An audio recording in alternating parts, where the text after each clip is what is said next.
je vous demande de faire un triomphe à celui qui m'a redonné confiance en la politique, celui qui nous a ouvert la voie et qui continue à le faire pour les jeunes générations, celui qui nous apprend à tenir bon dans la tempête, Jean-Luc Mélenchon.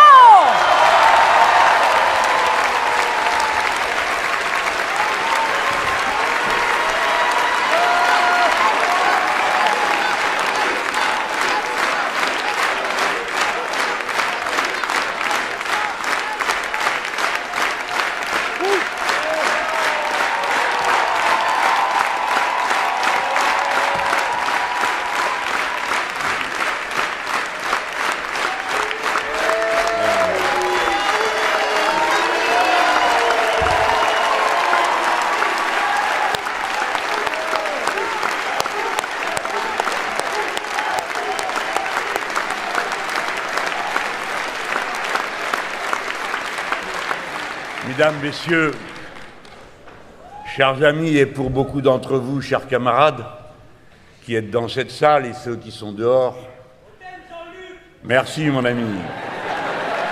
C'est pas de trop. C'est un moment particulier pour moi de me trouver ici. Ce n'est pas la première fois que je suis à Lille, mais ensemble, nous avons franchi toutes les étapes.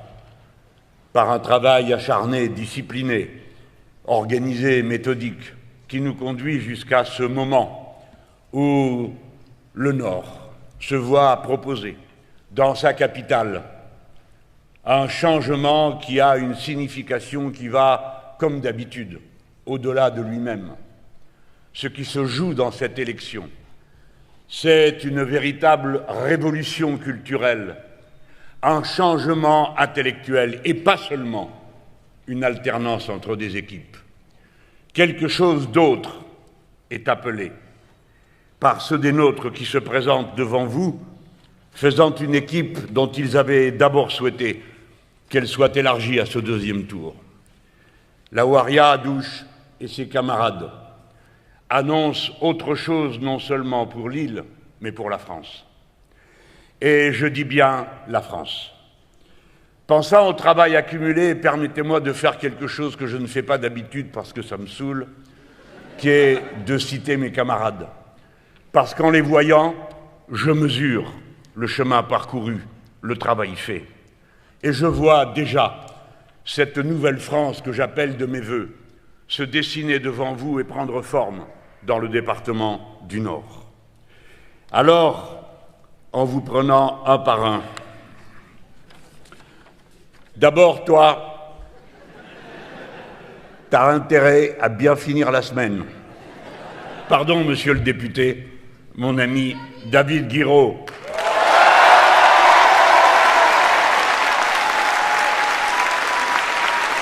David. Et pendant que j'y suis, comme tu vas gagner, je l'espère, parce que je sais que toute la ville de Roubaix est animée de quelque chose qui est nouveau. Pas, comme on dit, l'espoir et toutes ces choses. Non, ça porte un autre nom. Ça s'appelle la fierté. Roubaix est fière de la victoire qu'elle est en train de mûrir. Alors, cher Azad, puisque s'il est élu, c'est toi, la députée de Roubaix, cher Azad Bentorki. Vous voyez, ça commence bien. Et puis il y a la députée de la Somme, Zaya Hamdan, notre camarade qui a enlevé une circonscription dont on nous avait dit que c'était pas possible parce que c'était un peu rural et surtout parce que c'est Zaya, vous voyez ce que je veux dire, dans ce pays si curieux où nous vivons. Il y a aussi Hugo Bernalicis, compagnon de longue date. 19 d'Ascq. Patrick, la première fois qu'on me l'a présenté, mais j'avais pas compris que tu étais le maire de Fâche-Tuménil. Alors je me disais, mais il est où? Ben non, c'est lui. Et vous avez vu cette chose et cette politique admirable qu'il a accomplie sous les yeux du Nord. Et je pense que tu as ouvert la voie. Tu vois, Patrick, quelle que soit la vie, le moment, nous, on te doit ça. Ce moment d'orgueil, de satisfaction de voir un des nôtres rassembler toute la gauche et réellement faire une politique de gauche dans une commune. Et ça faisait un moment qu'il ne l'avait pas vu. Je salue Marina Mesure, qui est la présidente de la délégation insoumise au Parlement européen. Et vous savez qu'on a élu là-bas une bande de guerrières et de guerriers qui sont de premier plan. Vous les connaissez tous par leur prénom maintenant. Il y a Marina, il y a Manon, il y a Rima, il y a Damien, que vous avez connu, qui viennent chez vous. Voilà, gens du Nord, la force politique que vous avez construite par vos votes. Et je l'ai dit une fois en regardant ceux de Toulouse, où il y avait les grandes ondes longues de l'histoire qui passaient entre la population de gauche, son élite ouvrière qui travaille dans les grandes usines de l'aéronautique, mais les ondes longues de l'histoire qui portaient la mémoire des républicains espagnols toujours présents et qui seront avec nous jusqu'au jour où de nouveau flottera la bannière républicaine sur l'Espagne. Alors, avant que j'entre dans mon sujet, et qui m'a fait accepter d'enthousiasme de venir à Lille, parce que j'ai à y dire quelque chose de cette nouveauté qui est proposée à la France et dont tu es, Madame Adouche, Madame le maire, la figure. Et je veux qu'on s'en souvienne, car dans quelques jours, si tel est le cas, vous allez voir une nouvelle fois la France rabougrie du passé, recuisant ses haines et ses malédictions, ses souvenirs des guerres perdues et de la détestation des uns et des autres, dont ils pensent lire l'identité en regardant ou leur couleur de peau ou en leur assignant une religion. Vous allez les revoir paraître et dire « Qui vous tient dans sa main, Madame la maire ?» comme ils ont osé le dire à notre camarade, le nouveau maire de Saint-Denis. Vous allez voir que son élection, c'est la victoire et la page qu'on tourne avec cette idée abominable, ridicule, rabougrie de la France. La France est grande de tous ses enfants. Tous. Mais avant d'y venir, j'ai voulu laisser éclater ma passion devant vous. Éclater ma passion devant vous, mais je ne peux évidemment entrer dans mon propos sans d'abord dire quelques mots qu'il me semble indispensable de dire, pensant à ce qui se passe si près de nous et si loin en même temps. Je veux dire que la guerre qui est encore aujourd'hui, guerre d'agression des États-Unis d'Amérique et d'Israël contre l'Iran, insupportable, condamnable, nouvelle violation du droit international, quoi que l'on pense de tel ou tel régime, jamais nous n'accepterons que par l'invasion et les bombardements, on règle les problèmes politiques qui se posent. Si quelqu'un doit les régler, ce sont les peuples. Il faut condamner, et en condamnant, exiger le cessez-le-feu immédiat. Ce n'est pas un jeu, ce n'est pas une partie dont on discute interminablement sur des plateaux de télévision. C'est une agression monstrueuse contre un peuple qui détermine à sa manière et comme il le voudra ce qu'il va devenir, mais qui est présent dans l'histoire de la civilisation humaine depuis 3 millénaires à cet endroit. Ce sont les Parthes, ce sont les Perses, voilà qui sont les Iraniens. Et personne n'ira leur faire autre chose que ce qu'ils ont envie de faire par leur propre délibération. Cessez le feu et arrêtez de nous saouler avec cette histoire de libération du détroit d'Ormuz. Le détroit d'Ormuz est bloqué d'abord par les navires de guerre américains qui l'ont bloqué à un bout, raison pour laquelle l'Iran, en état de légitime défense, se bat contre cette armada qui se trouve à sa porte. Allez, rentrez chez vous et laissez les peuples déterminer eux-mêmes ce qu'ils veulent.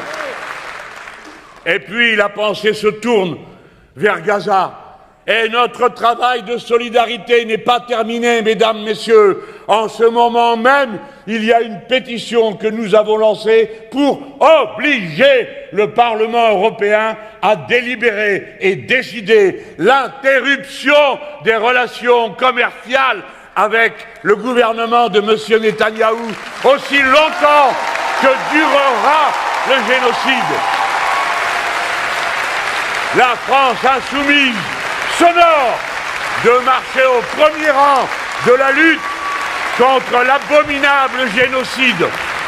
Oui, mesdames, messieurs, et vous autres les plus jeunes, rappelez-vous de cet instant où il fallait choisir, déterminer et tenir bon, quoi qu'il arrive, quoi qu'on vous ait reproché, quelles qu'aient été les insultes, les mises en examen, les situations déférées dans des commissariats de police, comme ce fut le cas pour Rima Hassan, qui, pendant 11h30, a dû répondre à quelqu'un qui venait sans doute de découvrir sur la carte où était Gaza, pour quelle raison elle opinait pour telle ou telle solution. Voilà ce que nous avons vécu. Nous sommes fiers et orgueilleux du combat que nous avons mené, parce que nous avons été du bon côté de l'histoire, celui qui permet de se regarder en face. Il n'y a jamais eu dans nos cœurs la moindre haine à l'égard de qui que ce soit. Et je ne veux pas oublier ce jour où j'étais à Roubaix avec David qui m'avait invité à venir parler et où j'ai dit aux gens qui se trouvaient là et qui, comme vous le devinez, étaient Roubaix tel qu'elle est et qui me regardaient quand je leur ai dit, ici, dans cette salle, nous ne confondons pas un sniper israélien avec un juif français, et que toute la salle a applaudi. Nous ne confondons pas. Je te vois, Jean-Paul Delescaux, en face de moi, avec Hamid Chebou, les dirigeants de la CGT du Nord, merci d'être là. Et toi, quand on a été te chercher le matin, eh ben c'est lui qui a gagné. C'est lui qui a gagné ces procès.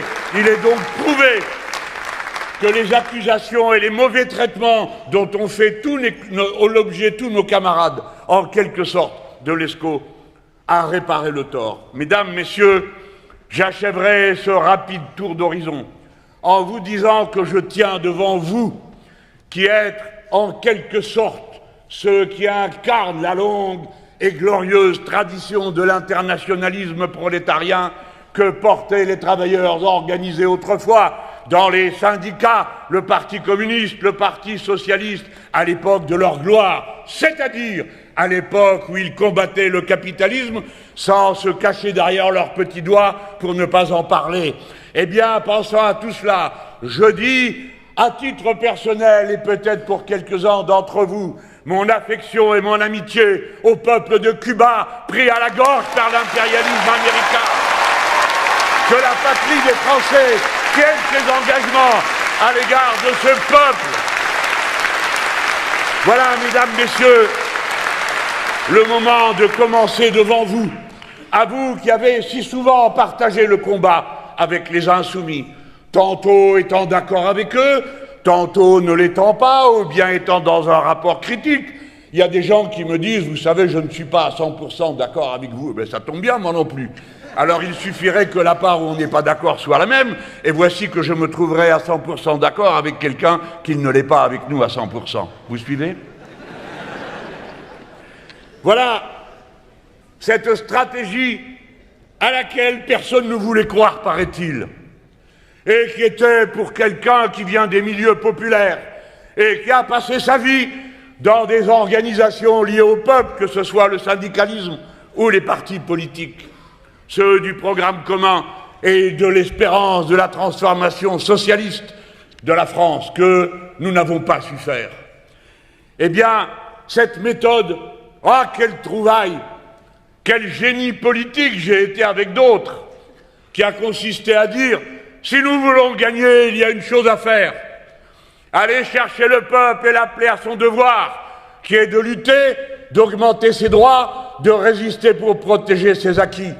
Eh bien, cette stratégie de la conquête des milieux populaires, nous avons décidé qu'on ne trierait pas entre les gens du peuple, qu'on ne se référerait pas à leur religion ou à leur couleur de peau ou à leur genre, et qu'on irait chercher le peuple, lui parler, se réconcilier avec lui qui manifestait un tel mépris pour la politique, à juste titre, pensant que c'était un ramassis de menteurs et de gens qui utilisaient la situation pour faire ensuite le contraire de ce sur quoi ils s'étaient engagés.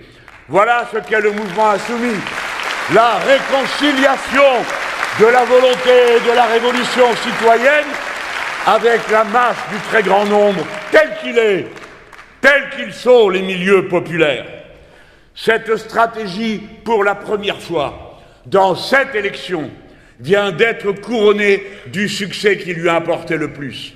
Car la France totalement déséquilibrée, la France dont la démocratie et les institutions ont été explosées à 2 reprises, la première fois lorsque, votant non au référendum de 2005 pour la Constitution européenne, les parlementaires ont décidé, j'ai voté contre pour ma part, que la réponse du peuple français était oui.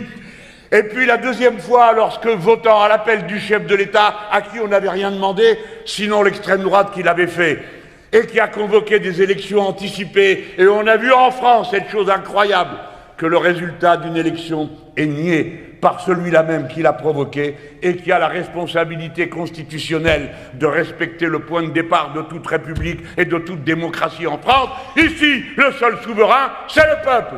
Voilà. La France, bousculée, piétinée dans ses convictions et les règles qui font que nous vivons ensemble.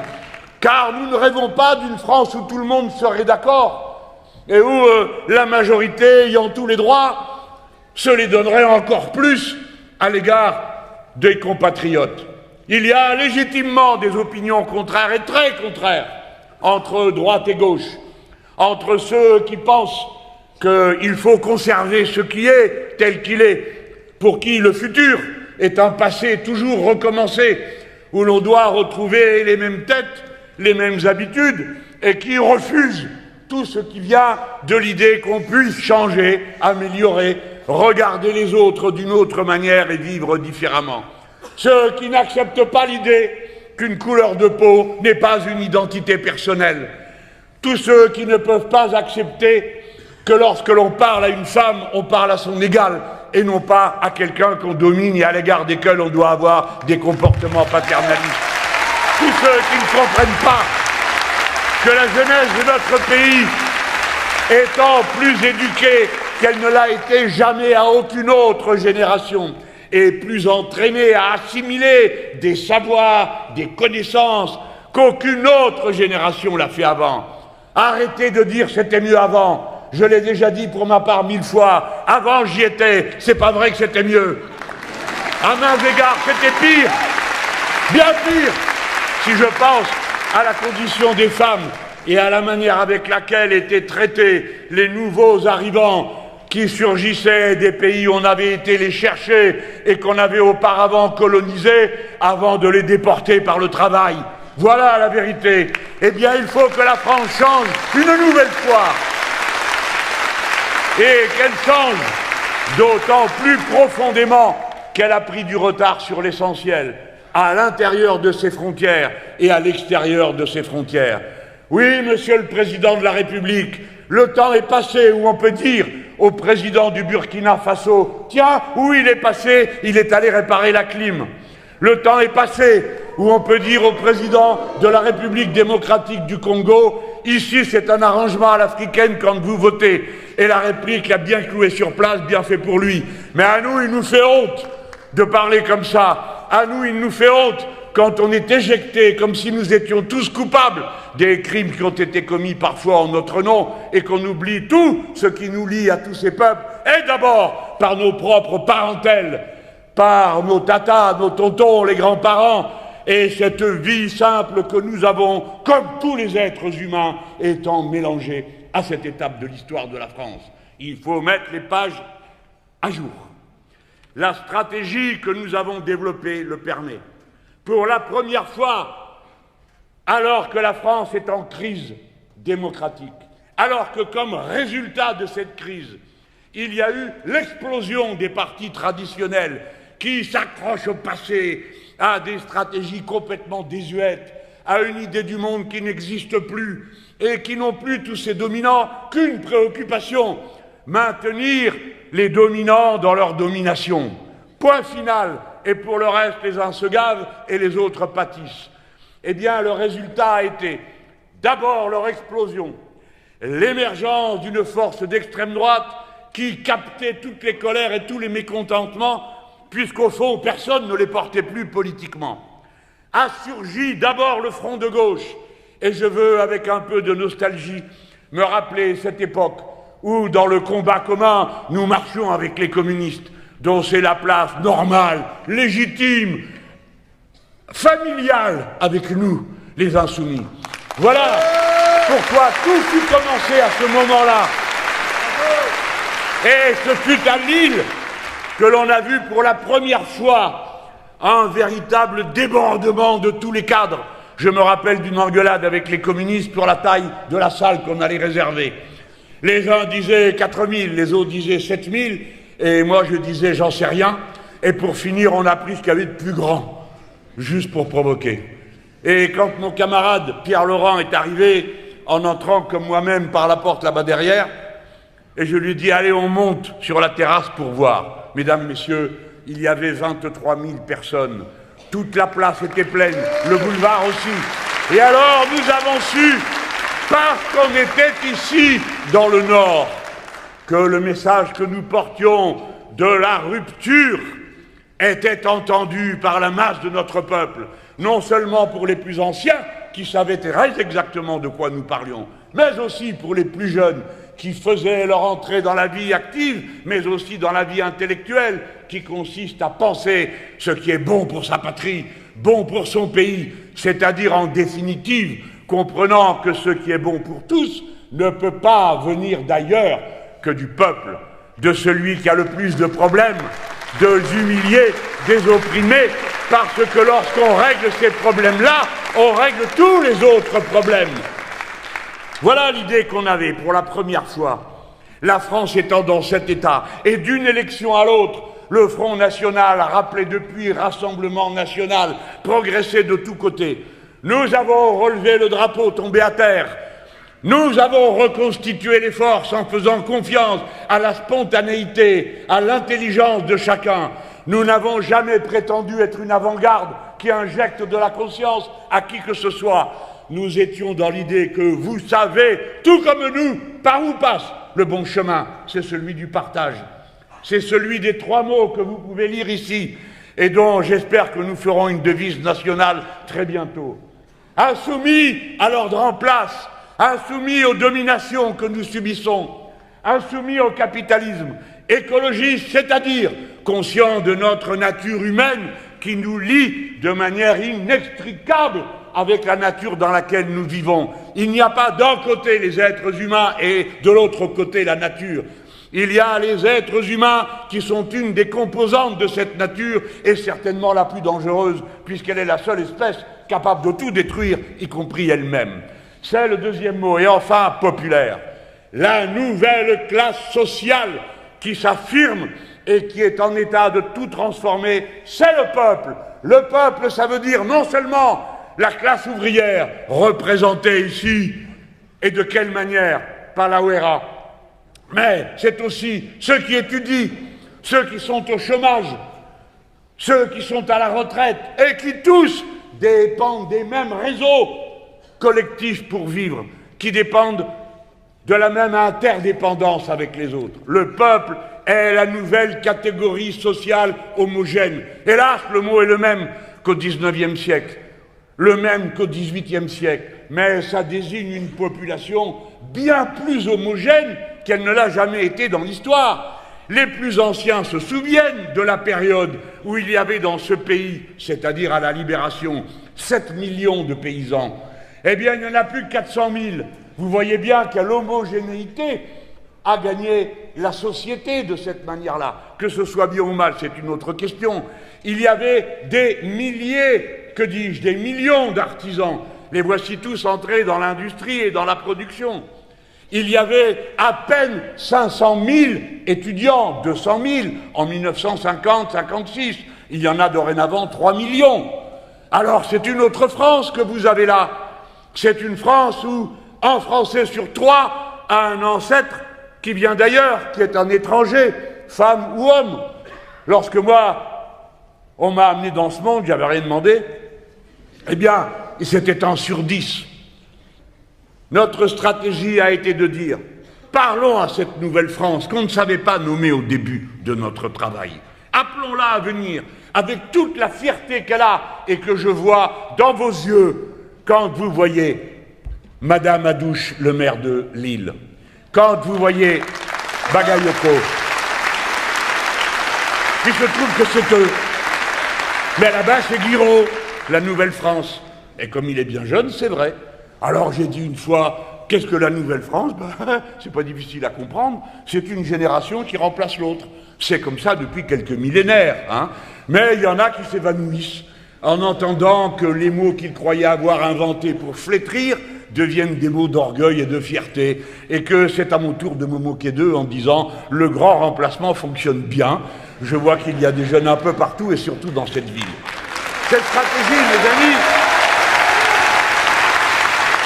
en appelait au peuple, en appelait à la jeunesse du pays et consacrer toutes les forces que l'on a à tâcher de rassembler ces catégories. On nous a donné des leçons, et pourquoi vous ne faites pas ci, et pourquoi vous ne faites pas là, mais si c'est pas fait, allez le faire.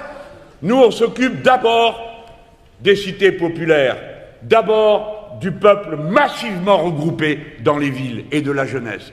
Et toutes les catégories, dans tous les lieux de France, sont appelées à s'en soumettre. C'est pourquoi, en même temps que nous avons pris, les Insoumis, une équipe, la tête de la commune de Saint-Denis, la deuxième ville d'Île-de-France après Paris, eh bien, nos amis ont aussi conquis 4 communes de moins de 1000 habitants.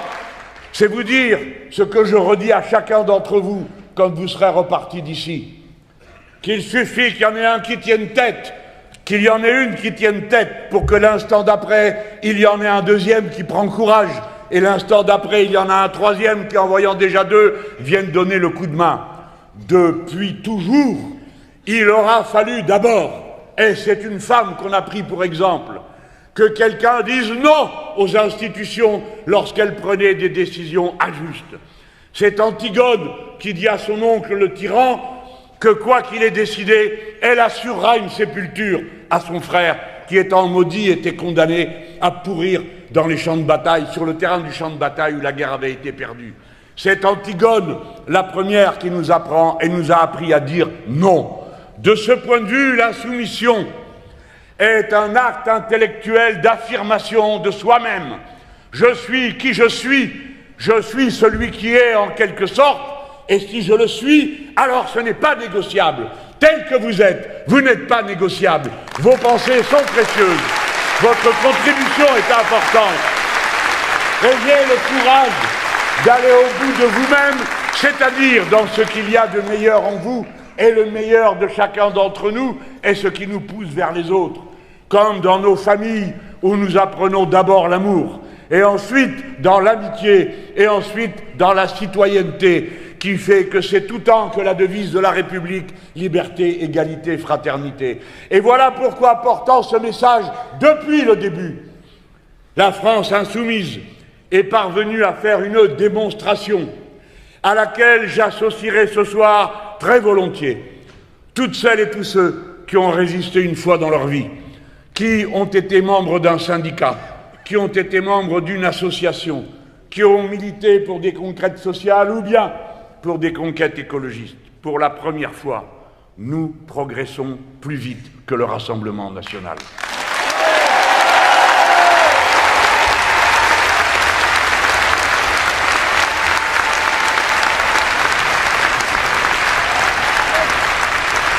Ils ont progressé de 6 points.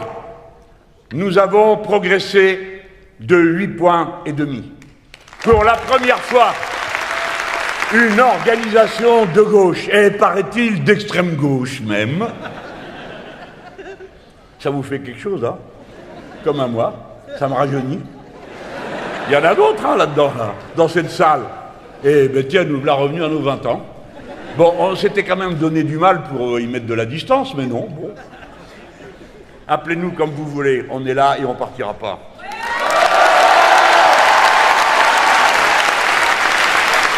Mais, deuxièmement, une liste d'extrême droite sur 2 n'arrive pas au second tour. Une liste d'extrême droite sur 3 est arrivée dernière au résultat du premier tour. Alors ils sont stables, oui, et ils progressent dans certains endroits, toujours les mêmes. Les endroits où on n'a pas pu reprendre pied pour mener le combat. Alors ils avancent. Ils sont concentrés, paraît-il, dans une zone du Pas-de-Calais, et un petit chouïa du Nord, et puis dans le Sud. Mais au total, ils régressent dans le nombre de villes, car leur score est divisé par 2 dans les grandes villes du pays. Nantes, Montpellier, Toulouse, Mulhouse, leur score est divisé par 2. Ils sont éliminés du deuxième tour dans les grandes villes du pays. Montpellier, Strasbourg, Grenoble et ma bien-aimée ville universitaire de Besançon. Et je vais vous dire, je regarde d'un bon œil ce qui nous est arrivé. Car voyez-vous, nous, entre 2014, parce que je suis grand prince, 2014, il n'y avait pas d'insoumis, il y avait le Front de gauche. Mais allez, je pars depuis le Front de gauche et j'en assume en quelque sorte l'héritage, puisque ce que nous entreprenons est la suite de ce qui a été commencé à ce moment-là. Pour multiplier, comme c'est notre cas cette fois-ci, par 12 le nombre de voix que nous avons recueillies. Il nous aura fallu 6 ans, et eux, un peu plus de 6 ans, et eux, 18 ans. Autrement dit, la tendance est confirmée. Nous avançons plus vite qu'eux, et dès lors, ceux dont on nous dit qu'ils font 36%, pourquoi pas 1000% pendant qu'on y est, aux élections présidentielles de 2027, où tous les grands devins se sont déjà réunis pour décider d'avance un résultat qui n'aura pas davantage lieu que n'a eu lieu le résultat à Roubaix, à Lille et combien d'autres endroits, eh bien, on peut penser qu'en 2027, si nous travaillons sérieusement sur cette pente, avec ces méthodes-là, alors nous pouvons l'emporter. Et alors tout changera de la cave au grenier dans ce pays.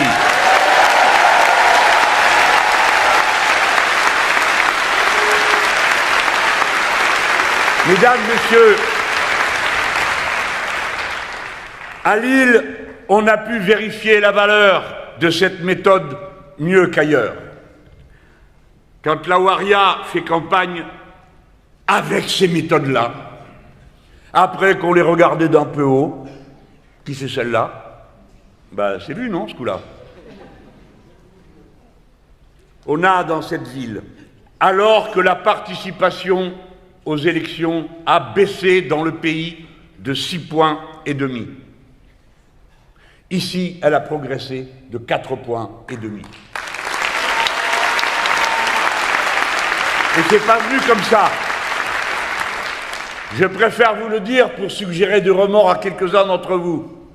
C'est pas venu comme ça. C'est venu parce qu'il y a eu une campagne de menée au porte-à-porte, au bouton de veste, comme on dit nous, on en prend un après l'autre, pour que les gens aillent s'inscrire, d'abord.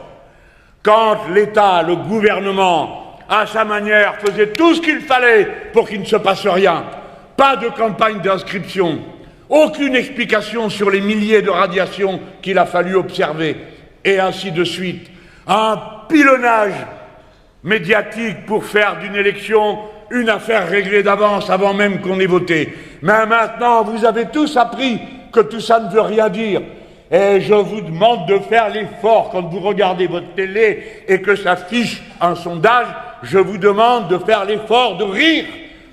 Parce que c'est le rire qui vous libérera de l'angoisse qu'ils essayent de vous infiltrer.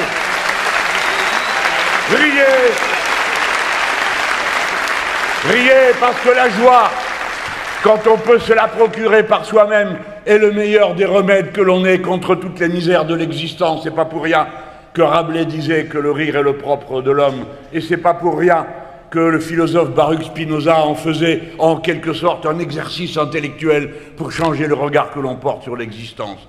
Riez des dominants, de leur grossièreté, de leur brutalité, de leur presse pourrie, de leurs articles arrangés d'avance, de leurs émissions truquées où on vous coupe la parole sans arrêt, le mépris raciste qui s'y exprime. Riez d'eux, riez, ne pleurez plus, riez, ils vont perdre, ils vont partir.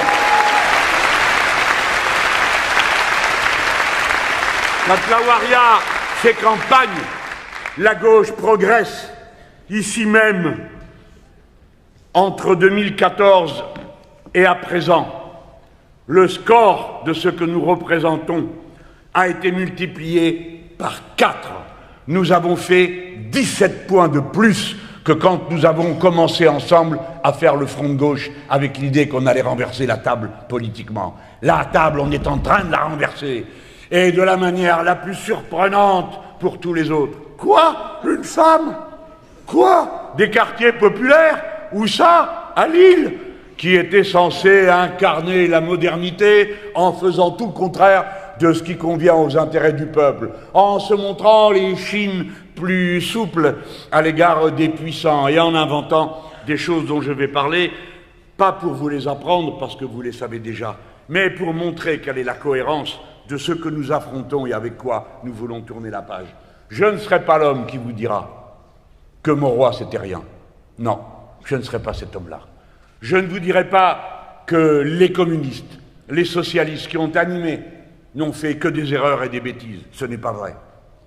Mais au moment où il fallait repenser le monde et définir à la fois la description qui permettait de le comprendre pour pouvoir le changer, où il fallait formuler les méthodes, les stratégies, les tactiques, les formes d'organisation, faisant appel à tout ce que nous avions appris au fil d'une vie. Vous connaissez tous mon âge. Tout ce que je sais, je n'ai pas tout appris à l'école. J'ai surtout appris dans la lutte, avec vous. On a partagé nos existences. On me dit, vous avez formé des jeunes gens, pas du tout, parce que vous pourriez me reprocher ce qu'ils ne savent pas faire. Mais, suivez quand même, hein. Bon. C'est parce que je vois Bernalicis qui se fout de moi, en face de moi, avec un sourire d'une oreille à l'autre. Bon. Mais non, nous avons partagé nos existences. Et je vous dis, bien franchement, je crois avoir appris de mes jeunes camarades peut-être plus qu'eux ont appris de moi. Voilà ce que j'ai à dire aux plus anciens d'entre vous. Des fois, il faut se mettre à l'école des jeunes. Pas parce qu'ils ont toujours raison, mais ce qui est sûr, c'est que ceux qui leur donnent tout le temps tort ont eux-mêmes toujours tort. Il faut savoir partager avec nos enfants. Je vous dis ça parce qu'il se trouve... Alors, il y a un grand mot pour dire ça. Je crois que c'est l'inversion de la socialisation, ou quelque chose comme ça. Ça veut dire quoi? Que des gens viennent nous voir, vous savez, à nous les insoumis, qui sommes les diables en personne, et qui sentons le soufre à 1 kilomètre. Des gens viennent et disent, écoutez, je trouve injuste de voir comment vous êtes traités. Il y en a plein qui nous disent ça. Donc, les campagnes contre nous, du coup, on dit, s'il vous plaît, continuez. Cette semaine, vous ne m'injuriez pas, qu'est-ce qui se passe? D'habitude, il pleuvait, il ventait, il y avait des accidents de voiture, c'était tout de ma faute. Et voilà que cette semaine, je suis présenté comme un génie. Et je vous dirai dans un instant pourquoi je n'ai eu aucun mal à inventer une tactique pareille, qui repose surtout sur la stupidité de mes adversaires. Et donc, il y avait là une matière première ample et disponible.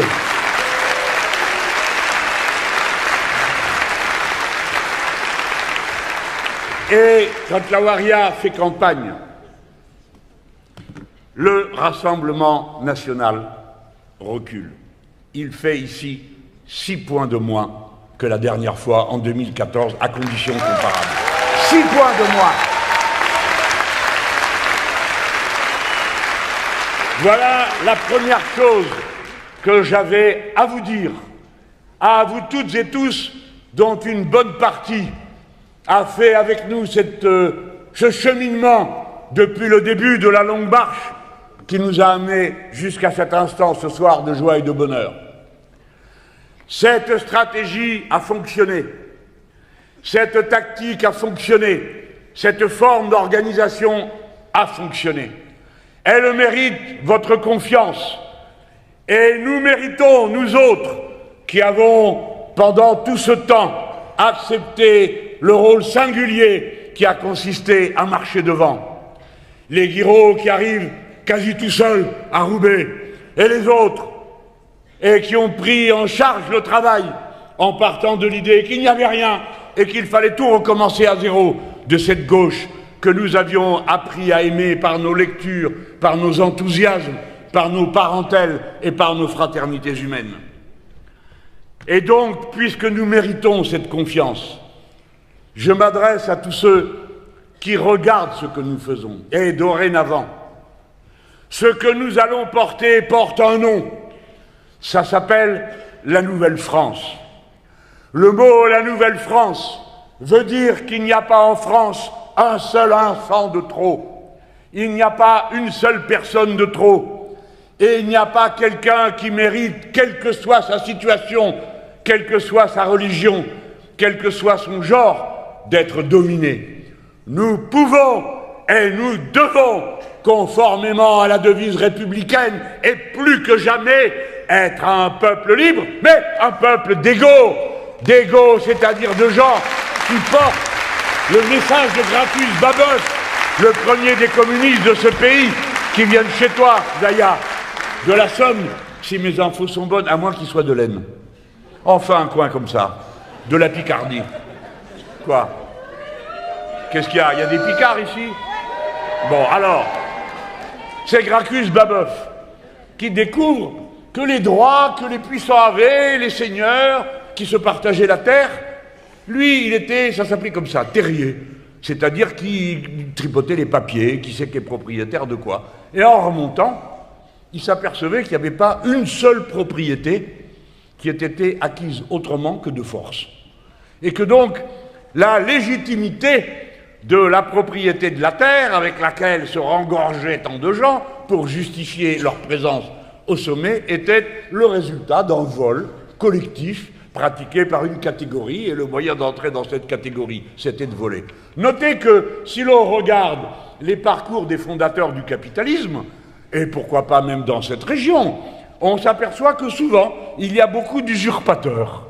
Et je connais au moins une grande fortune française qui a commencé par se constituer en acquérant à vil prix Boussac et d'autres entreprises de cette nature qui étaient de cette région, non?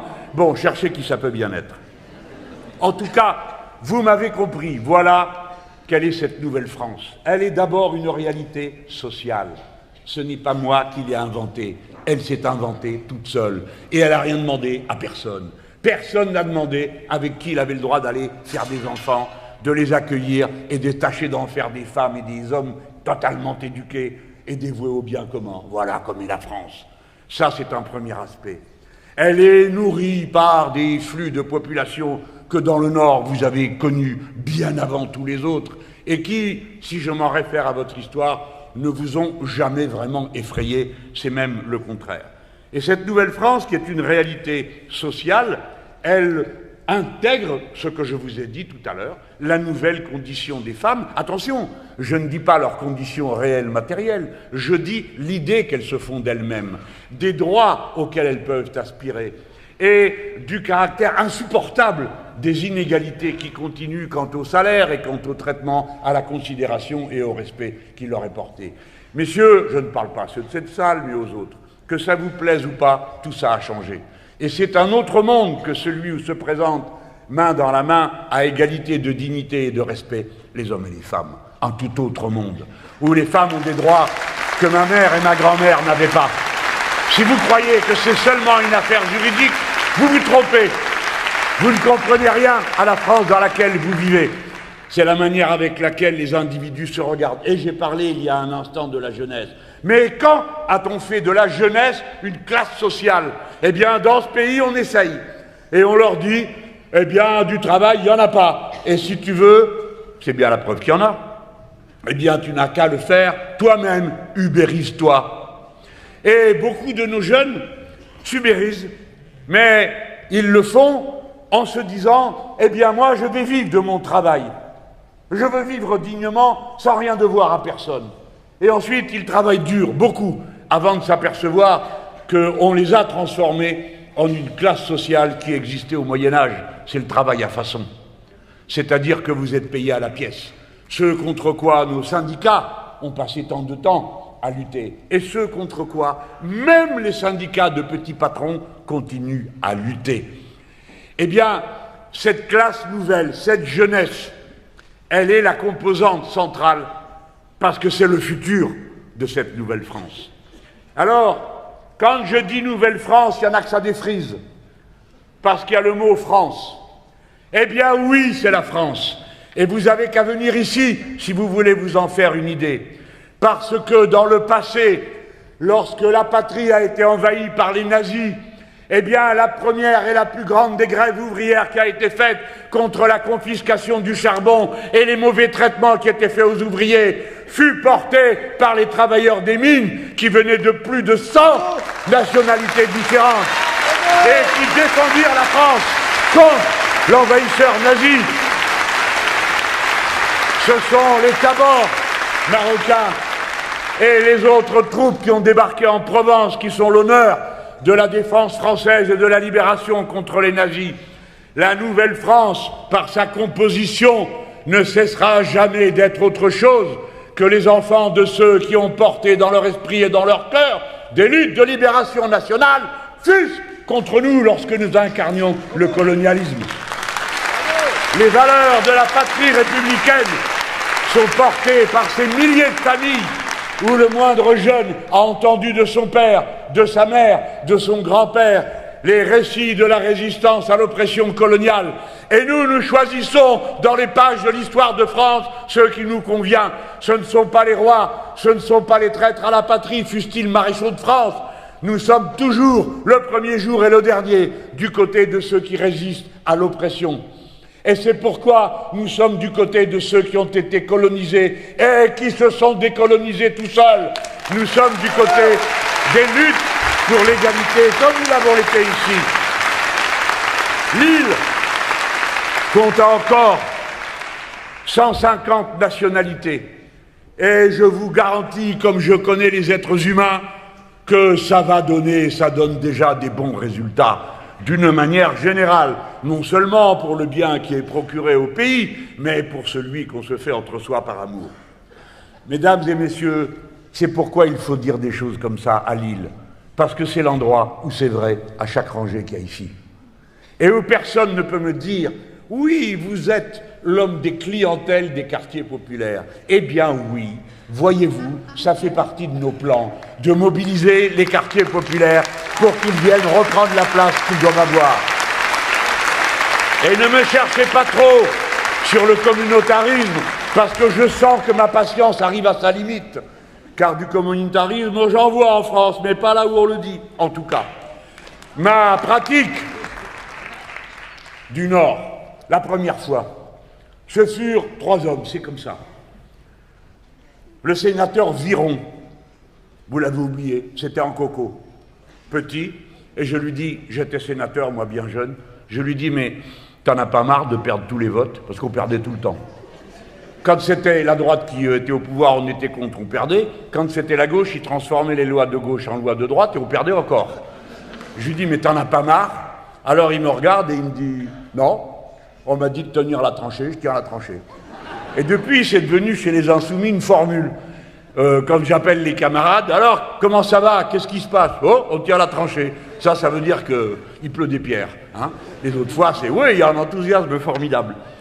Et les hommes auxquels je pense, j'ai dit, c'est Hector, je crois qu'il s'appelait Viron, et puis un autre, qui m'a appris beaucoup de choses sur vous autres, les gens du Nord, c'est le sénateur Jacques Bialski, paix à ses cendres.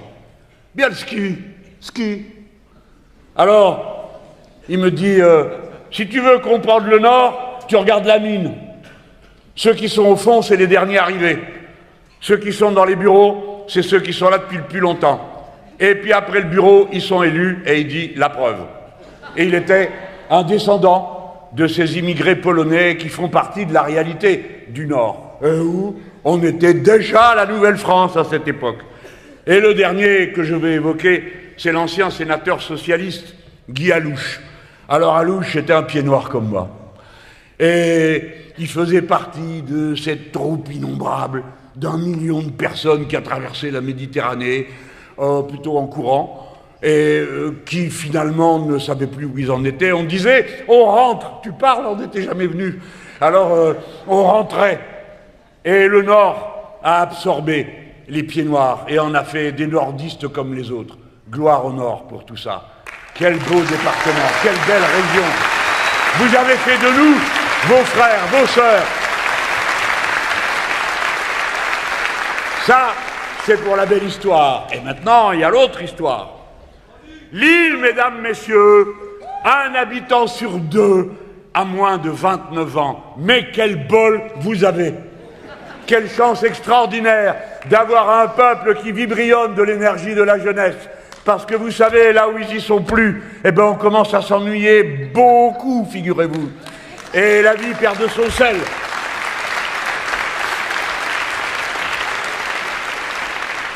Et il paraît que vous avez 34 ans d'âge en moyenne. Et la moyenne nationale, c'est 43. Vous voyez bien, à vos souvenirs, mesdames, messieurs, que 34 et 43, c'est pas tout à fait la même catégorie, on est d'accord? À 43, on commence à être enfin sérieusement jeune. Avant, on ne sait pas qu'on est jeune, donc on a tendance à se brûler. Vous m'avez tous compris. Et puis, vous avez été le lieu de la modernité. Qui c'est qui a élu Paul Lafargue? C'est vous. Qui c'est Lafargue? C'est le gars qui a écrit le livre, c'était le gendre de Marx, déjà bonne fréquentation. Il a écrit le livre « Le droit à la paresse ». Et vous avez tous les prétentieux qui viennent donner des leçons de courage et d'énergie et de boulot aux autres. Quoi, le droit à la paresse, monsieur Mélenchon? Oui, le droit à la paresse. Parce qu'à l'époque, il n'y avait pas de congés payés. Il n'y en avait que pour les fonctionnaires. Et Paul Lafargue dit quelque chose qui allait contre la mentalité dominante de l'époque. Et on ne peut pas en vouloir à nos anciens de ça. Qui disait, c'est en travaillant qu'on se fait. Et puis, il faut en mettre un bon coup, tout le temps. Tout le temps.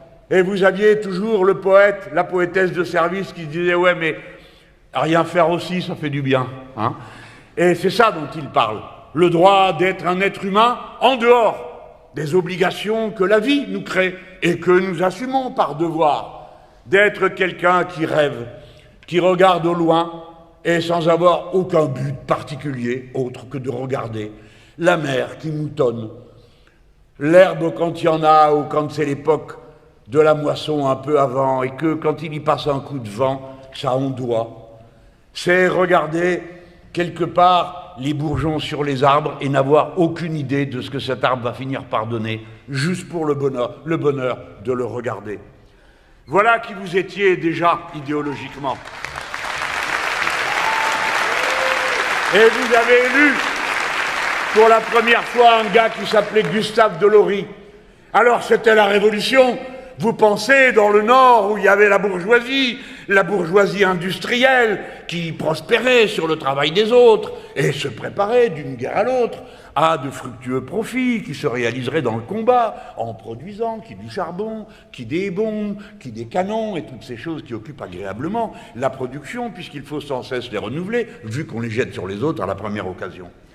Eh bien, cette bourgeoisie voit avec horreur un premier maire socialiste en 1896.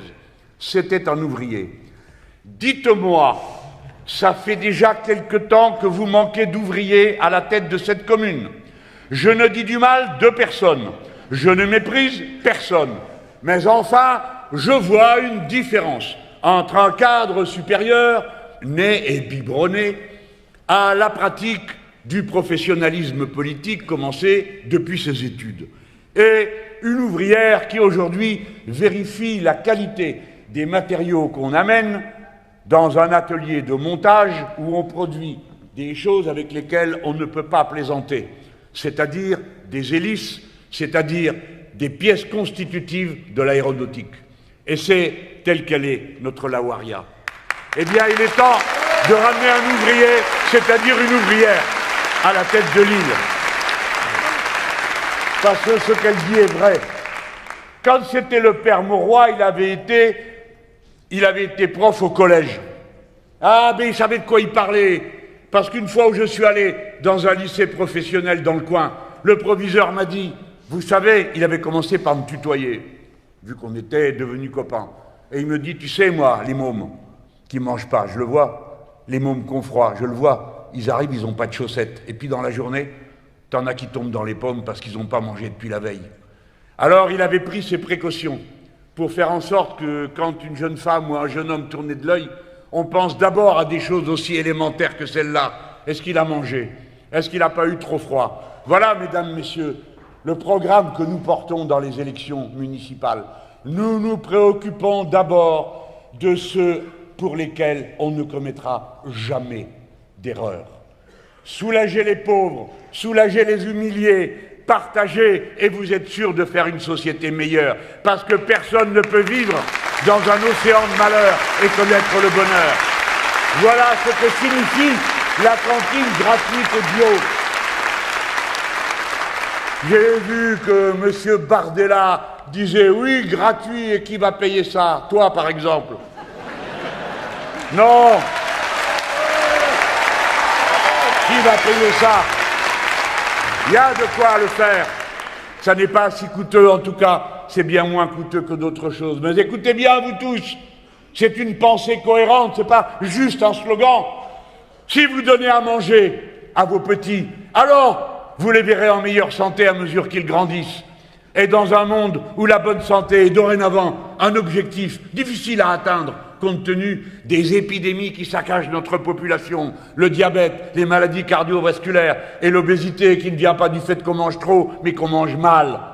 Déjà, vous les amènerez à l'âge adulte avec des os solides comme les miens et la bonne santé jusqu'à point d'âge, ce qui fait enrager nos ennemis.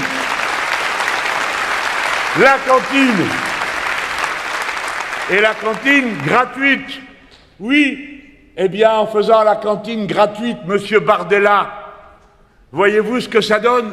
Ça fait que les gens, ils auront plus de ressources, puisqu'ils ne dépenseront pas leur argent à la cantine payante. Et quand on a 2 ou 3 enfants, la cantine payante, c'est beaucoup de sous. Alors après, ne venez pas vous étonner que les gens réfléchissent à 2 fois avant d'être des familles nombreuses, alors que parfois ils en auraient envie, mais qu'ils se disent que ce n'est pas raisonnable. Eh bien, ça veut dire des revenus supplémentaires pour eux. Et quand j'ai dit bio, gratuit et bio va changer les conditions de vos enfants, parce que sinon, vous n'avez pas toujours la possibilité de payer à manger bio à vos gosses. Et il y a certaines publicités qui passent à la télé qui font mal à entendre quand on vous dit au moins 4 légumes et 3 fruits, je ne sais plus quoi. Mais les gens se disent, mais où je fais, moi, pour trouver les moyens de payer ça dans ma famille? Je ne les ai pas, ces moyens. Eh bien, le bio, ce que ça veut dire, c'est que ça implique qu'il y a des paysans qui produisent de l'agriculture vivrière. Vous êtes dans un pays où nous ne sommes plus souverains pour les légumes.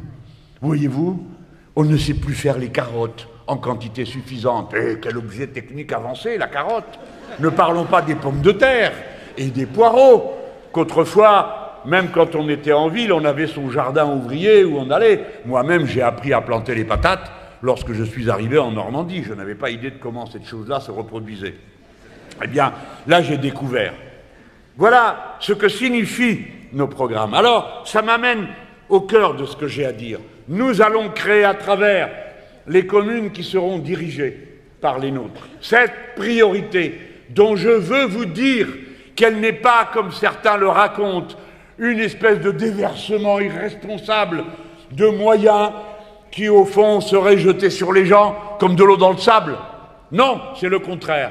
Vous resterez dans la tradition qui est la vôtre, Lillois, car cette ville fut une des premières à inventer le service municipal pour l'hygiène et la santé. Cette ville a été une des premières à créer un office municipal des habitations à bon marché, qui n'existait pas ailleurs. C'est la classe ouvrière, ces partis, ces syndicats qui ont inventé le mieux-être pour la masse des travailleurs et de tous ceux qui vivent de leur travail. C'est ce qui m'amène à l'instant présent et à m'adresser à ceux qui vont nous rejoindre dans ce deuxième tour. Parce que vous savez comme moi qu'il n'y a pas de risque de droite dans cette ville, tant et si bien que sa population est appelée à faire un choix idéologique de fond. Et je veux dire lequel. Ce n'est pas n'importe lequel. La gauche doit tourner la page de l'ancienne stratégie, de ses anciennes manières de faire, pour penser l'avenir en commun de l'humanité comme le résultat d'une double exigence écologiste et sociale. Les écologistes du Nord savent, en votant pour la liste de la Waria, qu'ils votent pour les causes qui leur sont chères. Je vais en donner 2 exemples pour vous montrer que l'île doit penser au grand futur et pas seulement d'un point de vue qui serait en quelque sorte étriqué. La question de la friche, sur laquelle je ne vous apprends rien, est une grande question de choix politique de fond.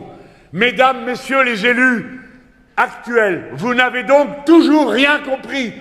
Personne ne vous a dit que le changement climatique est en route, qu'on ne peut plus l'arrêter, et que parmi les multiples conséquences qu'il y aura à ce fait, et qu'il y a déjà, il y a que l'île va vivre 4 fois plus de situations de canicule à plus de 40 degrés que jamais dans son histoire.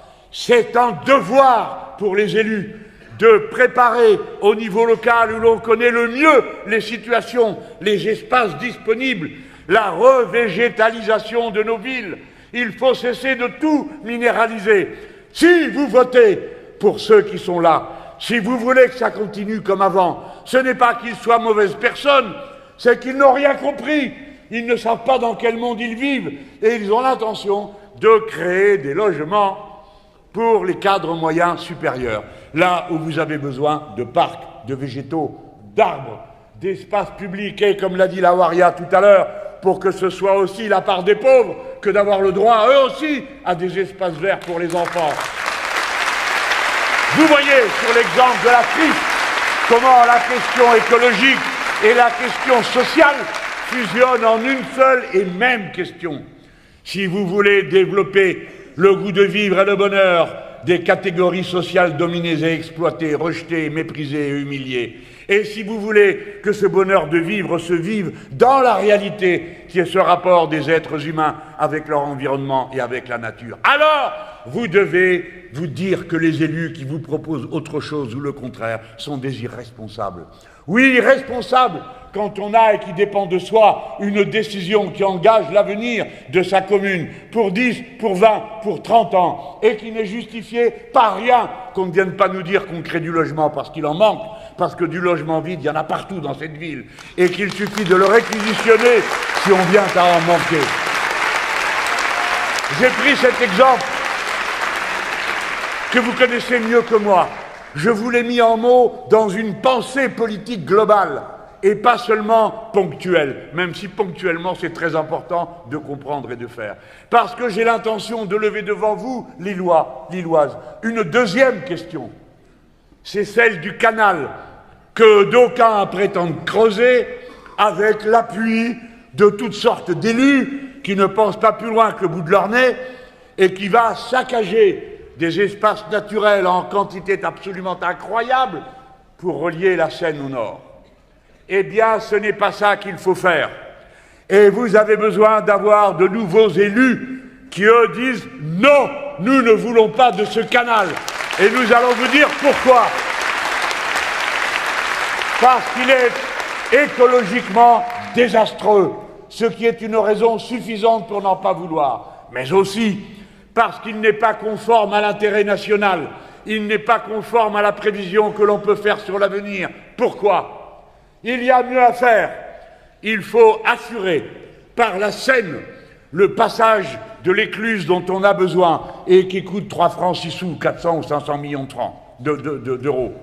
C'est rien quand vous avez un porte-avions qui coûte 10 milliards d'aller faire une écluse qui vous coûte 500 millions.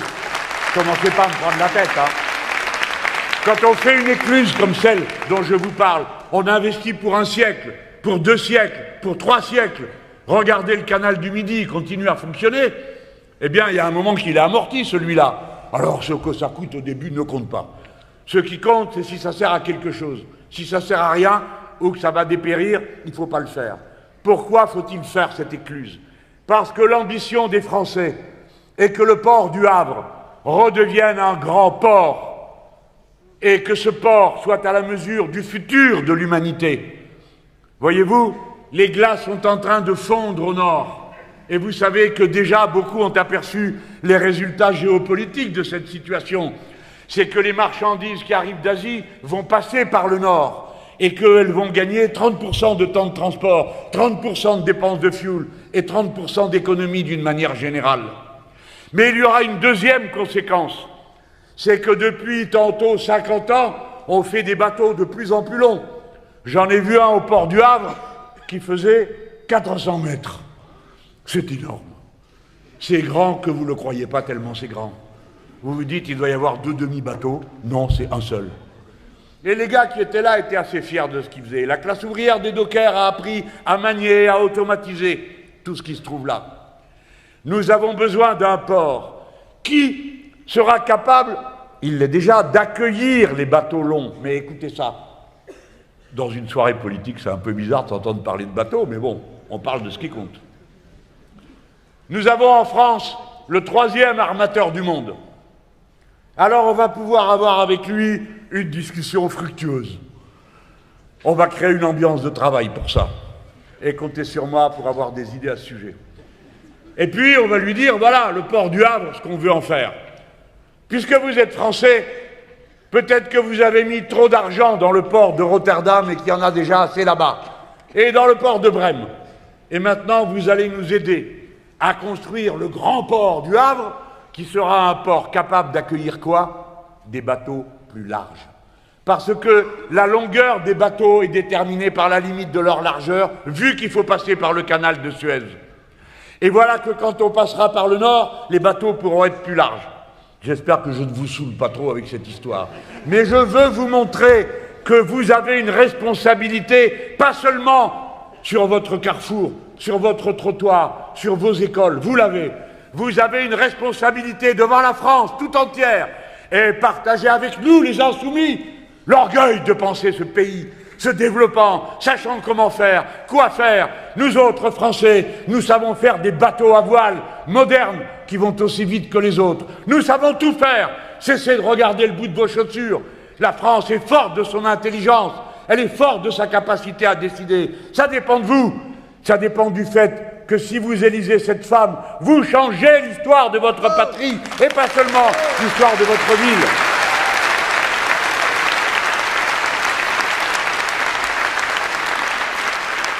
Alors, j'ai encore des pages et des pages, hein. Alors, vous le savez, qu'il y a de la dénatalité, vous le savez tous. À la base de la dénatalité, il y a d'abord des problèmes médicaux, on fait semblant qu'on ne les a pas vus, mais ils existent. Ça ne peut pas durer, ça. Et puis, il y a des problèmes sociaux. Le capitalisme a d'une part confié aux femmes le travail gratuit de s'occuper des enfants, des personnes âgées, tous ceux qui ne vont pas bien dans la famille, et d'entretenir le quotidien. Et d'un autre côté, elle leur dit, comme nous manquons de bras, venez travailler. Ah oui, mais il faudrait savoir, on ne peut pas être à 2 endroits en même temps. Et il se trouve que nombreuses sont celles qui pensent que leur devoir est de construire leur autonomie et de s'épanouir, non seulement dans les activités familiales qui nous permettent à tous de nous épanouir, mais aussi dans les activités qui sont celles des métiers de passion ou du sentiment de se sentir utile à toute la société et de garantir son futur, sa retraite et ainsi de suite. Alors il va falloir vous décider. Vous ne pouvez pas, ça porte un grand nom dans la sociologie, ça s'appelle les tâches du travail reproductif de la société, pas seulement de faire des gosses, de la société. C'est ce travail gratuit qui démarre l'accumulation capitaliste. Là, je vous fais un petit cours d'économie politique. Il n'y a pas d'accumulation par le travail gratuit des ouvriers s'il n'y a pas des ouvriers pour travailler. Par conséquent, le travail gratuit des femmes est le point de départ de l'accumulation capitaliste. Alors maintenant, il va falloir choisir. Il faut démarchandiser les services que les femmes et les familles doivent payer pour pouvoir assumer les tâches qu'elles faisaient hier gratuitement. Démarchandiser, ça veut dire qu'il faut que pour aller à la crèche, il y ait des crèches, que pour pouvoir aller faire vérifier tantôt par-ci, par-là, quand il y a un petit bobo, un moyen bobo ou pas, ou une petite maladie qui commence, qu'il y a un centre de santé, et qu'on ne soit pas mobilisé toute la journée pour emmener le gauche chez le to-be, parce que l'horaire est plus ou moins fluctuant, etc., etc. Il faut donc socialiser par le service public, par la gratuité, cette fois-ci la gratuité collective, prise en charge par le collectif du travail gratuit qu'opéraient les femmes jusque-là. Il faut choisir. Si vous leur dites « vous ne pouvez travailler que si votre mari gagne assez pour payer la garde des enfants », alors vous perdez votre temps. Il n'y a pas un couple qui accepte de vivre de cette manière-là. Plus personne n'est d'accord avec ça. Tout le monde aspire à l'égalité et à la libre disposition de soi-même pour être un être humain complet, c'est-à-dire investi dans tous les aspects de la vie de la société. Voilà, mesdames, messieurs, pourquoi dans chaque quartier, on a besoin, quand on fait la liste des choses, ici, on va construire, disent-ils. Mais bien sûr qu'il y a des endroits où on va construire, d'abord pour remplacer ce qui est à bout de souffle. Eh bien, on dira, il faut tant de places de parking. Ah ça, ils y pensent, hein. Ils le calculent. Et les places de crèche, quand est-ce que vous les calculez? Eh bien, maintenant, il va falloir mettre ça dedans. Voilà pourquoi, moi, j'ai été d'accord pour dire, quand j'ai vu le programme, qu'une nouvelle crèche de proximité dans tous les quartiers, le programme de la Waria, eh bien, c'est une idée révolutionnaire. Parce que c'est une idée anticapitaliste. Parce que c'est une idée qui tient compte de la nature de nos enfants et du droit qu'ils ont d'être élevés dans les meilleures conditions, qui leur assurent partout où ils passent un accueil humain digne et qui leur permettent de grandir. Je vais vous dire une chose, j'étais jeune conseiller général et je faisais déjà des discours interminables dans le conseil général. Et je dis une fois, plus tôt nos enfants sont socialisés, plus ils sont éveillés. Et il y avait là un conseiller général de droite, un brave mec, qui me dit « Quoi ? Leur apprendre le socialisme à la crèche ? Vous êtes fou, monsieur Mélenchon !» Non, monsieur, on ne vous parle pas d'apprendre le socialisme, on vous parle d'apprendre à vivre avec les autres. Vivre avec les autres, vous le savez bien. Qui c'est qui vaccine vos gosses, hein ? Ben, les maladies qui chopent à la crèche. Vous le savez pas, je vous l'apprends. Si tu le sais, toi. Hein ? Oui, lui, il a 2 petits à la maison. Voilà. Toujours prévoir, penser ample, penser en partant du point de départ des conditions réelles d'existence, qui sont toujours des conditions réelles d'existence sociale et écologique. Nous allons faire de ces 3 mots un slogan national. Vous pourrez dire qui vous êtes avec ces 3 mots. Et merci à Lille de nous l'avoir proposé. Voilà pourquoi je dis aux écologistes, sans entrer dans les détails de leur vie intérieure d'organisation politique, qui, à vrai dire, ne m'intéresse pas. Simplement, si on pouvait se dispenser de nous faire la leçon le reste du temps, ça nous ferait de l'air. Je dis ça en passant. Mais c'est pas de ça dont je veux leur parler. Ces femmes, ces hommes, comme vous autres les insoumises et les insoumis, ou les durs à cuire, comme mes camarades de la CGT que j'ai en face de moi, vous tous, vous êtes des gens de conviction. Et je le sais, parce que je sais quels sont les débats qui ont lieu depuis la décision absurde qui voit un groupe d'opposition se transformer en groupe de la majorité sans que la majorité ait changé quoi que ce soit aux raisons qu'ils avaient auparavant de s'opposer. Voilà ce que nous ne comprenons pas. Mais nous savons que déjà, ces femmes et ces hommes de conviction ont posé des actes politiquement courageux. Et moi qui suis quelqu'un comme d'autres ici, qui a rompu avec une organisation politique à laquelle pourtant j'étais attaché par mon histoire et les glorieux souvenirs de l'histoire de ce mouvement. Je sais ce qu'il en coûte de dire « je pose sac à terre ». Je ne ferai pas ce que vous me dites de faire. Vous me demandez de voter le traité de Lisbonne, le peuple français a voté non, je vote non et je m'en vais, ce que j'ai fait. Eh bien, les écologistes qui viennent de dire « non ». Nous ne ferons pas les constructions à la friche. Non, nous ne voulons pas de votre accord avec le Grand Canal. Non, etc., etc. Eh bien, ils sont dans notre majorité que nous allons créer les bienvenus. Ils le seront non seulement par leurs conseils et leurs avis, mais parce que nous sommes en train de réfléchir à cette heure-ci dans l'équipe de l'Institut La Boétie à une formule particulière Vous savez, quand on a inventé le référendum d'initiative citoyenne, il est entré dans la Constitution. Mais il y a 0,1% des communes qui utilisent la procédure de référendum municipal. C'est quand même curieux, non? Vous aurez cette tâche, mes camarades, tous autant que vous êtes. Vous devez réanimer la démocratie, c'est-à-dire réapprendre à tout le monde que c'est un acte naturel, de s'assurer de savoir si on est inscrit et de regarder, quand une question se pose, quelles sont les différentes alternatives. Pas seulement l'enquête d'intérêt public qui passe auprès de gens et qui, 20 ans après, rend sa décision pour construire des canaux qui ne servent à rien, des ponts dont on n'a plus besoin, et je vous passe le reste.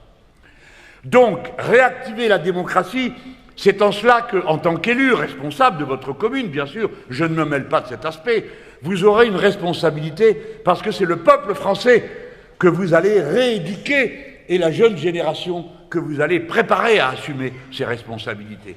Le référendum d'initiative citoyenne doit jouer un très grand rôle. Vous trouverez les formes et les moyens pour organiser ça, j'en suis certain. Mais voilà pourquoi, à chaque moment, vous vous poserez la question du lien qu'il y a entre ce que vous faites au local et ce que vous faites au global. Mettons, tu l'as dit il y a un instant, qu'on développe les services publics de transport. Pourquoi on ferait ça? Ben parce que ça coûte moins cher et ça pollue moins. Mais on peut dorénavant, maintenant, telles que sont les techniques, et s'il nous en manque, nous les Français, nous les inventerons, avoir aussi des véhicules autonomes qui sont capables de rouler de jour et de nuit à des fréquences humaines et de taille humaine. Vous n'êtes pas obligé de faire comme à Paris, un machin qui mesure, je ne sais pas combien, 15 mètres de long, qui bloque tous les carrefours dès qu'il s'arrête, qui a une pauvre mobilette dont le pneu est crevé, et qui bloque comme ça des milliers de... Non, des choses de taille plus humaine, qu'on puisse d'ailleurs des fois convoquer, puisqu'on ne réduit en esclavage aucun chauffeur. Tout ça est à notre portée, mes amis. Vous devez être les premiers à faire ça. Montrer l'intelligence, la pensée sur l'avenir que représente le milieu populaire. C'est lui qui porte le futur et personne d'autre. Faites-le. Il y aura de l'innovation, il y aura la démocratie. Eh bien, en plus, tu rendras un service. Là, vous êtes tous en train de crever parce que c'est 2 € le litre. Vous avez vu? Ils n'ont rien appris. Ils sont bêtes comme leurs pieds. Et encore, c'est pas sympa pour leurs pieds. On a eu la Covid, bon sang. Ils se sont pas rendus compte de ce que ça donnait? Qu'à un moment donné, quand il y a le blocage des réseaux d'approvisionnement, eh bien les prix augmentent. Ça s'appelle le marché, votre truc. C'est pas nous qui avons inventé ça, c'est vous. Alors, depuis la dernière fois, ils n'ont pensé à rien. Ils n'ont rien organisé. Et là, ils viennent, ce matin, la bouche en cœur, dire « Oui, nous faisons mea culpa ». D'abord, par les Français, mea culpa, c'est du latin, et ça concerne la religion catholique. Qu'est-ce que c'est que cette histoire, mea culpa? Si tu ne savais pas, qu'est-ce que tu fais encore là? Tu viens nous dire que tu n'avais pas compris que bloquer l'endroit par lequel passe tout le pétrole du monde, 20%, ça allait augmenter les prix. On te l'a dit. Que toi tu ne le saches pas, on le comprend, tu ne sais pas de quoi il s'agit. Mais nous aussi. Et on vous a dit comment régler le problème. On vous a dit bloquer les prix. Alors vous avez Bardella, le très intelligent, qui déjà se propose d'augmenter vos salaires en prenant vos cotisations sociales pour vous les donner. Et alors vous avez des tas de nigauds qui disent « Ah bah oui, moi, prends trop ». Et qui c'est qui te soigne, animal? Si tu n'as plus de cotisation, il faudra le payer avec tes impôts, avec ton fric.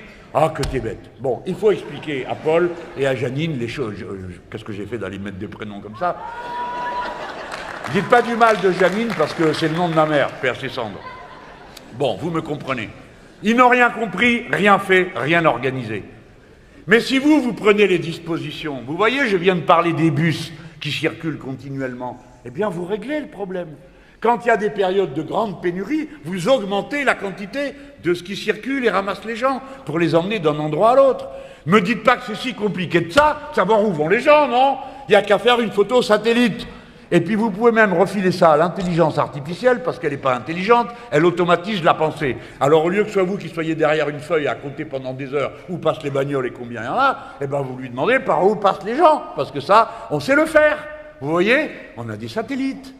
Nous, les Français, on a les fusées pour les tirer. Et on a la moyen de recueillir toutes ces informations. Et comme c'est nous qui produisons les câbles et qui les posons, on sait tout faire. Vous me comprenez? Ne mettez jamais une limite technique à la résolution d'un problème. Les problèmes sans solution n'existent pas. Et quand il y a un problème qui n'a pas de solution, c'est que ce n'est pas un problème, c'est une réalité qui s'impose. Voilà, mes amis, comment les choses se présentent. Tous les problèmes ont une solution. Là, il faut qu'ils bloquent les prix. Et M. Bardella dit non, parce que ça va coûter des sous. Ah oui? Baisser les taxes, très bien. Donc l'État à moi, c'est ça que tu dis? Qui c'est qui paye la différence? Parce qu'à l'État, à lui, ça lui coûte plus cher que tout augmente, hein, à lui comme aux autres. Donc nous, on dit, on bloque les producteurs. C'est facile à comprendre. Que viennent dire les socialistes, qui ne sont jamais en retard d'une bêtise? Je viens à eux, je vais régler le problème rapidement, ne vous inquiétez pas. Alors eux, ils disent, il arrive, la mine en cœur, et il dit, nous allons faire un chèque énergie. Pardon? Attends, ça c'était le truc de Macron la dernière fois. Tout ce que tu as trouvé depuis la dernière fois, c'est de faire pareil. On avait remarqué que tu as du mal à voter contre, puisque vous avez voté aucune des motions de censure. Et que si on en est là où on en est aujourd'hui, c'est à cause d'eux. 4000 profs de moins, 2 milliards de moins pour les communes, et tout ça. Ouais. Vous pouvez y aller. Ça me fait du bien. Donc c'est pas ça qu'il faut faire, mais c'est surtout ce qui est insupportable. C'est que la première ligne du premier chapitre du programme du nouveau Front populaire, c'était blocage des prix, en commençant par le carburant. Alors non seulement ils ne votent pas les mesures, ils ne votent pas les censures, mais en plus, ils proposent de faire des choses que c'était l'autre qui les faisait et que nous on était contre et qu'on a élu tout le monde pour faire le contraire. Aucune parole. Des fois ils disent que c'est moi le problème. Je vais vous dire une chose. Les oukases personnels, c'est pas bon ça. Hein, parce que si on commence sur les personnes, moi je suis comme je suis. Et comme ça fait un moment que je suis là, eh ben vous connaissez mes défauts. Et vous connaissez aussi les qualités que je peux avoir à certaines occasions et l'utilité que je peux avoir pour vous. Je ne vous propose pas de me marier avec vous. Mais je dis la même chose pour eux. Si moi je vous dérange, moi ça me dérange. Quelqu'un qui a été élu président de la République socialiste et qui accepte la loi permis de tuer, ça me dérange beaucoup. Ça me dérange qu'un gouvernement socialiste invente la loi El Khomri, ça me dérange beaucoup. Et à M. Glucksmann, qui prétend que je suis un ami des dictateurs, je lui dis qu'il doit se tromper parce qu'il se regarde dans la glace. C'est lui qui a été le conseiller politique du dictateur Saakashvili en Géorgie. Alors, j'ai une chose à dire. Ne mettons pas les problèmes de personne. Contentons-nous d'essayer de régler les problèmes politiques qu'il y a entre nous, de faire des programmes, d'avoir des mesures et de garder les critiques personnelles pour les relations personnelles. En politique et devant tous nos concitoyens, on parle de ce qu'on se propose de faire et sur lesquels on les appelle à se prononcer. Par conséquent, je vais vous dire maintenant le fin mot du piège que je suis censé leur avoir tendu avec mes camarades. J'ai le regret de vous dire que le piège, c'est la droite qui l'a tendu. Et comme ce sont des benets, ils se sont précipités dedans. La droite a dit « Les insoumis, abomination. C'est horrible. Ils sont pour la violence. Regardez M. Mélenchon qui dit qu'il veut être le bruit et le fureur, comme a dit un journaliste plus imbécile que les autres. Non, non, le bruit est la fureur. C'est un vers de Shakespeare que j'ai cité en 2010. On est en 2026, il me saoule avec ça encore. Et moi, je croyais que citer Shakespeare et citer le titre dans des plus grands romans du XXe siècle, ça me ferait honorablement reconnaître en disant « Ah tiens, ce gars quand même, quand il dit qu'il a un diplôme de lettres modernes, c'est que c'est vrai, c'est sans doute vrai. » Ce qui n'est pas le cas de M. Bardella, mais c'est le mien. Que moi, je ne suis pas allé à la fac pour draguer et faire le kéké, d'accord? C'était pas dans les moyens de ma famille. Ben quoi, j'ai la vérité, non? Tu vas à la fac, tu reviens, t'as rien fait. T'as pas de diplôme, c'est que t'as rien fait, non? Ah non, non, non, mais moi, avec ça, je rigole pas. Moi, je viens d'un milieu populaire. Mes parents, ils se sont coupés les veines pour que je réussisse mes études et que je reste là-bas. Et franchement, il y a eu des jours où ils devaient avoir les boules de voir le gamin qu'ils avaient envoyé étudier se retrouver en train de faire le zazou, trotskiste et compagnie, et la lutte, et le syndicat, et le reste. Eh ben, j'ai à la fois une licence de philosophie, un diplôme d'études de lettres modernes et un diplôme de marxisme que m'ont donné les circonstances. Voilà, que voulez-vous que je vous dise? Voilà pourquoi j'en suis fier. Eux, on leur a dit, les insoumis, c'est la violence. Tout ça parce que nous ne sautons pas à la corde. Et quand on nous dit qu'un des nôtres a tué quelqu'un, nous commençons par penser que si par malheur ça s'est produit, il ne l'a pas voulu, car nous connaissons les nôtres. Et nous avons eu raison de dire que c'était un traquenard, que ce n'est pas vrai, les choses ne se sont pas passées comme on nous les a racontées. Et maintenant, j'espère, dès qu'on aura fini cette élection municipale, on va revenir sur le sujet. Nous voulons la vérité. Comment se fait-il que les policiers n'aient rien fait? Comment se fait-il que le traquenard ait été tendu? Nous voulons la dissolution du groupe d'extrême droite Némésis. Nous disons notre fraternité à nos camarades. Mesdames, messieurs, je vous en prie, ça fait plaisir.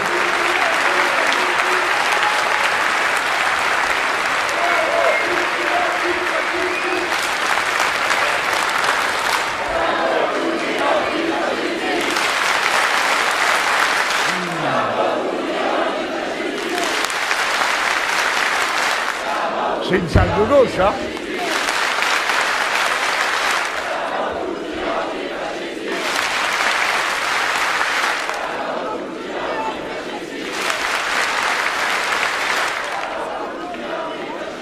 Alors, mesdames, messieurs, siamo tutti antifascisti, c'est certain. Et vous avez vu comment nous avons, nous, assumé de l'être. Dans cette circonstance, mais là, pas plus tard qu'il y a 3 ou 4 jours, quand cet arrogant maire Pochette Surprise de Marseille décide qu'il ne parle à personne, alors qu'il est menacé, que nous sommes tous menacés par une victoire de l'extrême droite, et qu'il refuse la représentation insoumise, il ne leur parle pas, comme s'il ne les connaissait pas, et qu'il met donc la ville de Marseille et la France en danger d'avoir sa deuxième ville gouvernée par l'extrême droite. Il dépose aussitôt sa liste. Il ne parle avec personne, comme dans combien d'autres endroits. Et il nous met au pied du mur. Retirez-vous. Pourquoi on se retirerait? C'est absurde, lui a-t-on dit. Est-ce que vous vous rendez compte du mal que vous avez fait en nous insultant pendant des mois et des mois? Vous croyez que vous m'insultez moi? Oui, vous m'insultez moi. Vous croyez que vous insultez mes camarades? Oui. Vous les menacez de mort? Oui. Vous foutez le feu à leur maison des fois? Vous saccagez ma maison? Oui. Mais c'est des milliers de gens, des millions de gens qui votent insoumis et qui se sentent humiliés, insultés et qui n'acceptent pas que nous soyons traités de cette manière-là. Et ceux-là, vous avez le front de venir les voir et de leur dire « Toi, ferme ta grande bouche. T'as besoin de personne au conseil municipal. Maintenant, tu vas faire ce que je t'ai dit. » C'est-à-dire que je fais appel cyniquement, dit ce maire, à tes bons sentiments, à ton grand cœur, à ton dévouement à la patrie. Et je te dis, dégage, tu vas quand même voter pour moi. Et vous savez quoi? On va le faire. On va le faire parce que nous sommes réellement antifascistes. Nous, nos camarades à Marseille ont décidé de retirer leur liste. Et je salue de grand cœur Sébastien Delogu, tellement méprisé, tellement insulté, et Mohamed Ben Sada, qui est l'âme populaire de son quartier, de son arrondissement, et qui doit retirer sa liste pour être certain que les fascistes ne gagnent pas une fois de plus. Et tous ces hommes, ces femmes à Marseille, qui, voyant tout leur travail réduit à néant dans cette élection, par le chantage odieux que leur fait M. Payan, ils feront quand même leur devoir. D'ici, j'adresse cet appel à tous mes camarades partout dans le pays. Ne laissez nulle part les fascistes gagner le moindre bourg, le moindre village. Sortez de chez vous et votez. Mais ne mélangez pas tout. Si vous commencez à traiter de fasciste tout le monde, vous n'allez pas y arriver. Heureusement que tous les gens de droite qui sont pour beaucoup d'entre eux en train de glisser la pente savonneuse, non mais c'est vrai ça, mais pour autant, c'est pas tous des fascistes, c'est pas vrai. Et on peut, des fois, faire appel à eux, comme on l'a fait au moment des élections du NFP en 2024. Il faut compter sur les ressorts profonds de notre pays. Tout le temps, il faut avoir le point de vue optimiste. Par conséquent, les socialistes perdent leur temps à nous demander de nous retirer de partout où ils se sont mis dans de fâcheuses postures, du fait de leur gestion qui finalement n'a pas l'air de soulever l'enthousiasme auquel ils ont l'air de croire, et qui arrive au dernier moment, ils nous disent « bon, maintenant vous en allez ». Non, on s'en va pas. On s'en va là où il y a un danger fasciste. Là où il n'y a pas de danger fasciste, on reste. À plus forte raison, là où il n'y a aucun danger de droite, ce qui est le cas de Lille. Donc pourquoi se sont-ils fichus dans un piège? Parce que quand on leur a dit LFI est abominable, comme ils sont surtout préoccupés des trompettes de la renommée, de la bonne réputation, comme autrefois les bourgeois dans le passé, alors non, nous ne fréquentons pas les Insoumis et encore moins ce Mélenchon, etc., etc., etc. Et sans se rendre compte qu'eux-mêmes se sont liés les mains, parce qu'ils ont creusé un fossé qui n'existait pas. Si bien qu'à l'élection suivante, quand ils ont besoin d'avoir des renforts de gauche et qui viennent nous voir, tous les autres leur disent « Ah, mais vous avez dit que vous ne vouliez plus entendre parler des Insoumis et vous êtes avec eux. » Et c'est eux qui ont l'air d'idiots. Et on leur ressort les vidéos, ils étaient en train de dire « Ah non, on ne leur parle pas !» Comme à toi là. Qui c'est celle-là? Ah ben oui, bravo, c'est très réussi. Alors, chères Lilloises, chers Lillois, vous n'avez aucun problème de risque de droite. Aucun. C'est ça qu'il faut dire autour de vous. Choisissez, non pas sur des critères de personne. Partons de l'idée que toute personne a du bon en elle et de la volonté de se dévouer. Ce n'est pas ça qui est en cause. Ce qui est en cause, c'est l'action, c'est le programme. Pour la milliardième fois, arrêtez, dis-je à tous ces gens, de nous prendre pour des consommateurs de cacahuètes, de beurre ou de je ne sais quoi. Vous n'êtes pas en train de nous vendre un produit avec des bons slogans et du moment que vous avez trouvé le bon slogan, vous pensez qu'on va acheter le produit. On parle de citoyenneté. Est-ce qu'on construit la friche ou pas? Est-ce qu'on fait le grand canal? Est-ce qu'on fait la cantine gratuite? Voilà, je ne vais pas repasser tout le programme. Voilà ce que vous devez décider. Si vous élisez la Waria, je vous l'ai dit, vous allez proclamer devant tout le pays qu'une autre gauche est possible. Quelle autre gauche? Cette gauche qui est déjà dans cette salle. Dans cette salle, il y a des communistes. En tout cas, s'ils n'ont pas une carte au PCF, leur tête est communiste. Il y a des socialistes. S'ils n'ont pas de carte au PS, eh bien, ils sont restés du côté de Jaurès. Ils sont restés du côté de la collectivisation. Il y a des écologistes en grand nombre. Eh bien, voici que le mouvement insoumis se met à la disposition de toutes ces gauches. Et je vous dis ensemble, nous allons créer autre chose en 2027 et après 2027. Nous allons recréer le grand parti, le grand mouvement capable d'unifier toutes ces composantes, de les rassembler, mais pas pour faire des combines, mais pour appliquer le programme d'un bout à l'autre. J'espère que vous avez pris confiance dans les porte-paroles du mouvement insoumis. Ils ne cèdent pas. Et moi, je suis trop vieux pour changer d'avis. Et par conséquent, que ce soit moi ou mes plus jeunes camarades, ils ne lâcheront pas un morceau de ce qu'ils sont décidés à faire. Si vous votez pour nous, c'est parce que vous votez pour la révolution citoyenne. Et l'objet de la révolution citoyenne, eh bien, c'est de faire une France insoumise, écologiste et populaire. Voilà quel est notre projet. Voilà. Allez, j'ai toujours des petites citations pour vous, pour terminer. Ça annonce la fin. Il rigole, lui, là. Je blague. Un texte d'Élisée Reclus, parce que vous savez que le 18 mars, c'était l'anniversaire de la Commune de Paris. Ah, quand même. Et je vous ai dit que le maire que je vous ai cité tout à l'heure, le maire socialiste, le premier maire socialiste de Lille, c'est le gars qui a demandé qu'on écrive la musique de l'Internationale.